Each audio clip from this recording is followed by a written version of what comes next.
Assalamualaikum warahmatullahi wabarakatuh. Alhamdulillahirabbil alamin. Alhamdulillahilladzi hadana li hadza wa ma kunna lanahtadiya laula an hadanallah. Allahumma shalli ala sayyidina wa nabiyyina Muhammad wa ala alihi wa sahbihi ajma'in, amma ba'du. Yang saya hormati murabbiyar ruhina Syekhina Abah Ki Haji Muhammad Zulqon wa ummi Nyai Hajah Uswatun Hasanah. Yang saya hormati Bapak dosen Ustadz Minan, tak ketinggalan pula teman-teman seperjuangan yang saya cintai. Alhamdulillahirabbil alamin wa bihi nasta'in.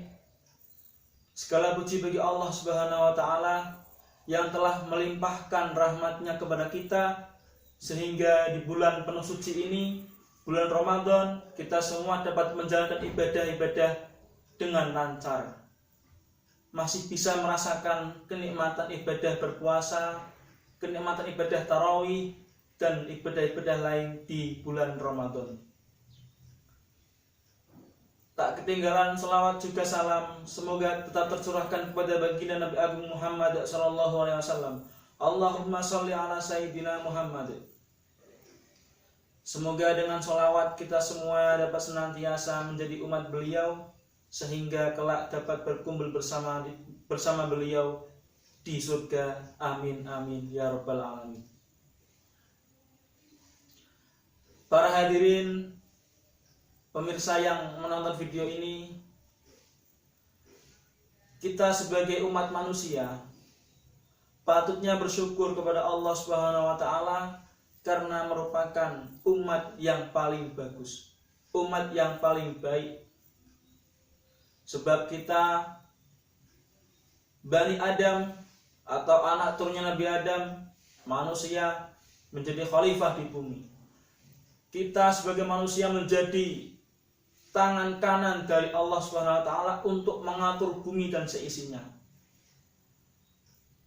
Nah, karena manusia itu adalah makhluk yang relatif.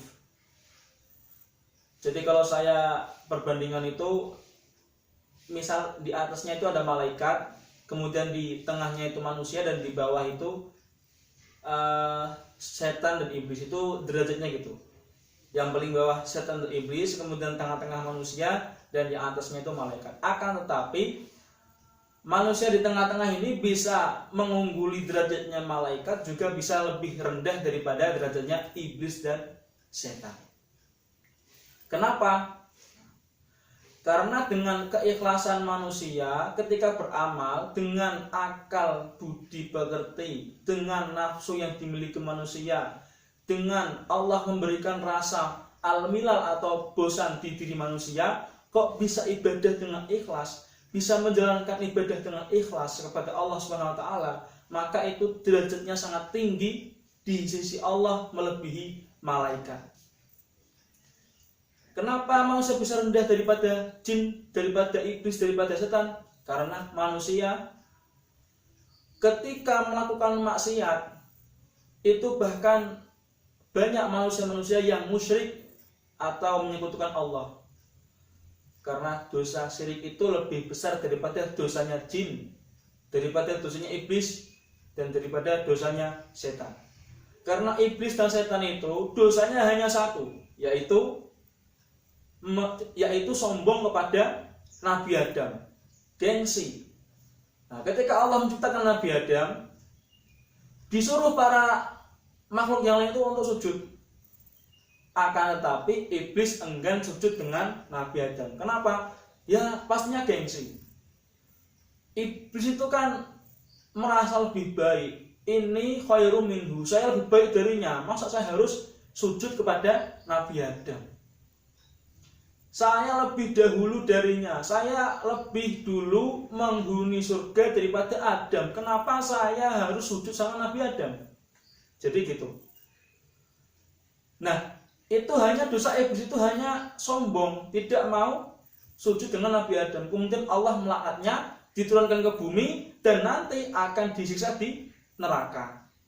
Dan iblis pun janji kepada Allah memohon agar usianya dipanjangkan supaya menggoda manusia agar ikut kepada jalannya, sama-sama disiksa di neraka.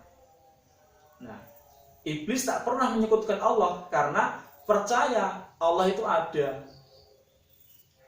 Berbeda dengan manusia. Terkadang manusia banyak yang syirik kepada Allah, pergi ke dukun, membaca suatu ramalan, dan sebagainya. Itu merupakan syirik. Nah, dosa syirik lebih besar daripada dosa sombong.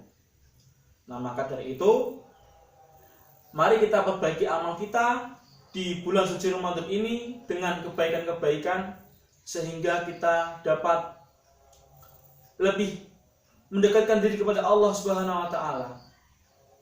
Nah, sedikit ada cerita ini ketika Allah taala menciptakan Nabi Adam itu sempat berdialog dulu kepada malaikat. Itu terdapat pada surat Al-Baqarah ayat 30 yang mana ini saya bacakan. A'udzubillahi minasyaitonirrajim. Bismillahirrahmanirrahim. Wa idz qala rabbuka lil malaikati inni ja'ilun fil ardi khalifah. Ketika Allah itu hendak membuat manusia, hendak menciptakan manusia, Allah Ta'ala bertanya kepada malaikat, aku hendak menciptakan manusia sebagai khalifah di bumi, sebagai pemimpin di bumi. Apa pendapatmu? Kemudian malaikat menimpalinya. Qalu ataj'alu fiha may yufsidu fiha wa yasfiku dima. Apakah engkau hendak menciptakan pemimpin-pemimpin di bumi yang akan menumpahkan darah antara satu sama lain seperti halnya yang dilakukan oleh Bani Jin atau bangsa Jin? Jadi ada keterangannya dari tafsir Jalalain itu bahwasanya sebelum Allah menciptakan manusia untuk khalifah di bumi, itu sudah pernah menciptakan Allah sebuah jin atau makhluk jin, bangsa jin untuk ditempatkan di bumi sebagai khalifah. Akan tetapi mereka saling berperang atau saling menumpahkan darah antara satu sama lain.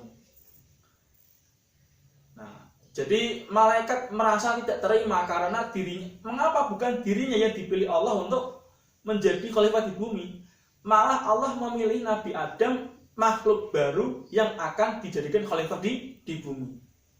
Nah, kemudian malaikat menjawab lagi, wa nahnu nusabbihu bihamdika wa nuqaddisu lak. Bahkan saya atau kaum kami malaikat itu setiap hari memuji-muji engkau, setiap hari mensuci-sucikan engkau. Kenapa bukan kami saja yang disuruh untuk menjadi khalifah di bumi? Itu kata malaikat gitu. Nah, kemudian Allah menganugerahkan ilmu kepada Nabi Adam. Diutuslah Adam untuk ke bumi. Sebelumnya itu diberi ilmu-ilmu pengetahuan mengenai bumi. Entah itu kalau dalam tafsir lain itu ada keterangannya Nabi Adam diberi ilmu di bumi mengenai tata cara penggunaan barang dan nama-nama barang itu. Nah, ketika Nabi Adam disuruh untuk menyebutkan apa ini dan bagaimana caranya, bisa, karena telah diberikan ilmu oleh Allah Ta'ala. Akan tetapi ketika malaikat disuruh untuk menyebutkan ini apa, bagaimana caranya, itu nggak bisa, karena malaikat belum diberikan ilmu oleh Allah. Nah, kemudian di ayat ke-31-nya itu 31 itu kemudian malaikat menjawab, qalu subhanaka la ilma illa ma 'allamtana. Nah, malaikat mengakui kesalahannya, bahwasanya mereka itu hanya mensuci-sucikan Allah, akan tapi mereka itu tidak memiliki ilmu dasarnya. Inilah yang menjadikan mulia seorang manusia, memiliki ilmu pengetahuan. Nah, dengan ilmu pengetahuan ini harus asalnya ada dasarnya berupa ketakwaan kepada Allah, juga harus imbang dengan ilmu akhirat, ilmu dunia dan ilmu akhirat. Karena ilmu dunia itu untuk mengatur dunia dan seisinya, sebagai khalifah di bumi harus tahu bagaimana mekanisme atau cara mengatur dunia. Ilmu akhirat adalah untuk bekal kita di akhirat kelak. Nah, jadi seperti itu. Mungkin demikian yang dapat saya sampaikan. Jika ada kesalahan yang tidak saya sengaja, mohon dimaafkan. Dan sekali lagi saya mohon koreksinya karena ini juga saya masih belajar. Wassalamualaikum warahmatullahi wabarakatuh.